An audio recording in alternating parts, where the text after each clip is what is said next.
اچھا مجھے بتائیں کہ آپ آکسفورڈ یونیورسٹی بھی گئے ہیں, اس کے بارے میں بتائیں کیسا رہا آپ کا آکسفورڈ ایکسپیرینس؟ یونیورسٹی از مائی لو.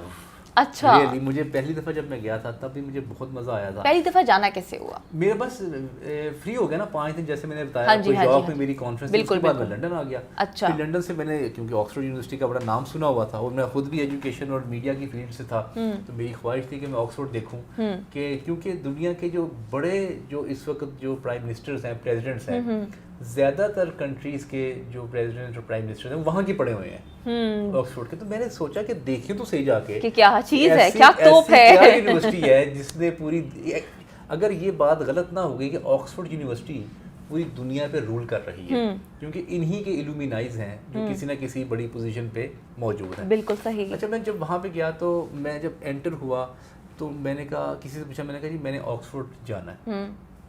انہوں نے کہا جی آپ آکسفورڈ ہی کھڑے ہیں. میں نے کہا جی میں نے آکسفورڈ یونیورسٹی جانا ہے. تو وہ کہتے ہیں یہ سامنے آکسفورڈ یونیورسٹی ہے. تو وہ یونیورسٹی کا ڈیزائن دیکھے میں بڑا حیران ہوا, وہ پورے سٹی میں یونیورسٹی پھیلی ہوئی ہے. اچھا جی, ان کا کوئی لا کا ڈپارٹمنٹ اس طرف ہے اور مینجمنٹ سائنسز کا دوسری طرف ہے. تو انہیں ٹریولنگ کس طرح سے کی جائے گی؟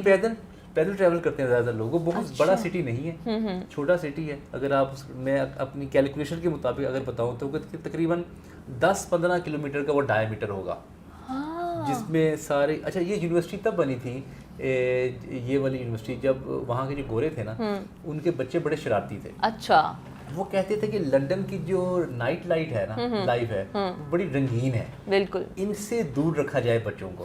تب جا کے انہوں نے تقریباً 1.5 سے 2 کلومیٹر کی مسافت پہ جا کے یہ آکسفورڈ یونیورسٹی بنائی تھی انہوں نے, تاکہ ہمارے بچے فوکس کے ساتھ اپنی تعلیم حاصل کر سکیں وہیں پہ رہ کے. ان کو تو نہیں پتا تھا کہ پوری دنیا کے لوگ جو ہیں اس یونیورسٹی میں آنے کے لیے بےتاب ہوں گے, پڑھنے کے لیے بےتاب ہوں گے. اس ٹائم انہوں نے یہ سوچ کے تو نہیں بنایا تھا.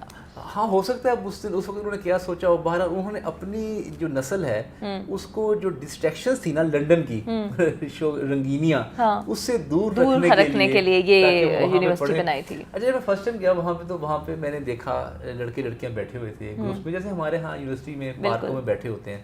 تو میں نا یہاں سے ایک کوسچنر لے کے گیا تھا جس میں 50 سوال لکھے ہوئے تھے میں نے, جس مختلف قسم کے سوالات تھے, جیسے کہ are you happy with your gender, خدا کا کیا مقصد ہے دنیا بنانے کا, آپ کیا سمجھتے ہیں, ریلیجن کے بارے میں آپ کا کیا خیال ہے. وہ کوئی تقریباً میں نے 40 سے 50 کوسچنز بنائے, فلاسفیکل سائیکولوجیکل حوالے سے, ریلیجن کے حوالے سے, انسان کے حوالے سے. وہ پھر میں جو بھی کپل دیکھتا یا جو بھی کوئی بڑی خوبصورت لڑکی دیکھتا تو میرا دل کرتا کہ میں اس سے گپ شپ لگاؤں. تو میں ان سے وہ کوسچنر فل کروانا شروع کر دیتا تھا. میں ان کو کہتا تھا کہ میں ہیومن بیہیویئرس پہ ریسرچ کر رہا ہوں اور میں آپ سے کچھ ٹائم لینا چاہتا ہوں آپ کا. وہ بڑے خوشی سے مجھے ٹائم دیتے تھے. اچھا, بڑے خوشی سے انہوں نے مجھے ویلکم کہتے تھے اور کہتے تھے کہ آپ پاکستان سے آکسفورڈ یونیورسٹی میں ریسرچ کرنے کے لیے آ گئے ہیں. تو وہ پھر میں ان کے ساتھ گپ شپ لگاتا تھا. ایک تو میں سوالات پوچھتا تھا ان سے, پھر سوالات کے علاوہ میں مختلف ادھر ادھر کی باتیں بھی ان سے کر لیا کرتا تھا.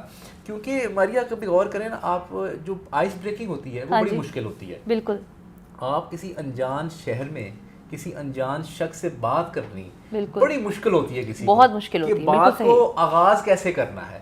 تو میں نے اپنے ساتھ جو ایک فائل لے کے گیا تھا جس میں کوسچنرز تھے, اور میرا بڑا پروفیشنل سا بن کے گیا تھا وہاں پہ, اور میں ان کو کہتا تھا جی میں اس طرح سے بیہیویئرس پہ ریسرچ کر رہا ہوں. تو پھر میں ان کے ساتھ جو گپ شپ لگاتا تھا مجھے اس کا بڑا مزہ آتا تھا. تو آپ نے کیسا پایا وہاں کے لوگوں کو, برٹش لوگوں کو, ان کا بیہیویئر کیسا پایا آپ نے, کیونکہ آپ نے ان سے بات کی, آپ نے ان کو جانا, تو کیسے لگے آپ کو لوگ؟